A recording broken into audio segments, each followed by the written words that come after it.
According to Judaism, going all the way back to the Talmud, which is a record of rabbinic debates from the 2nd to 5th centuries that's based on the Torah, which most of you know as the Old Testament, there are at least 6 genders. Those roughly translate from the Hebrew as male, female, one that has neither set of genitals, one that has both sets of genitals, one without a functioning male genitalia, and one who presents as a man but possesses female genitalia. So almost 2,000 years ago, the rabbis understood that gender was a spectrum.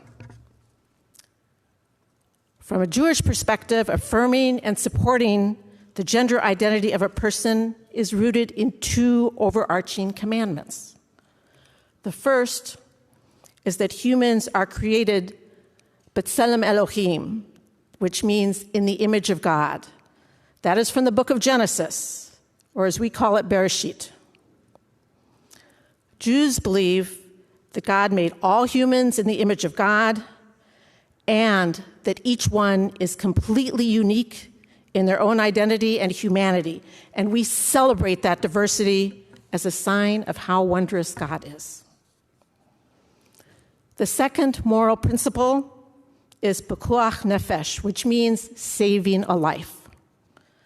The saving of a life of a living, breathing human being is the most important principle in Judaism. If a starving person is on the brink of death and finds food, but it happens to be non-kosher, that is against our dietary restrictions, they eat that food because their life comes first. If it would violate the Sabbath to put out a fire, but the fire could kill a family in the house, you put out the fire because lives come first. And when a population is acutely predisposed to suicide, you help them. You do what it takes to affirm and protect their lives because their lives come first. The conservative and reform denominations of Judaism overwhelmingly support transgender rights. We believe that doctors, psychologists, and psychiatrists are the experts on when it is appropriate to prescribe medicines and what it is appropriate to prescribe.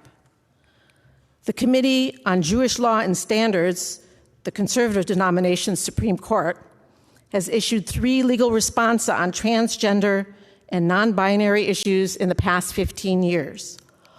All affirm the role of the doctor and patient in determining how to go about the transition. All affirm that gender identity is fluid. Judaism accepts and affirms trans individuals, full stop. The question of whether gender is overwhelmingly answered in our community 2,000 years ago.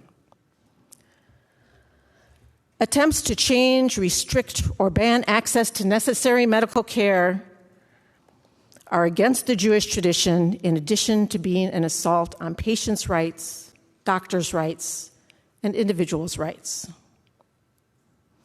As a Jew, when I encounter conversations denigrating trans individuals, I simply say, my sacred texts teach people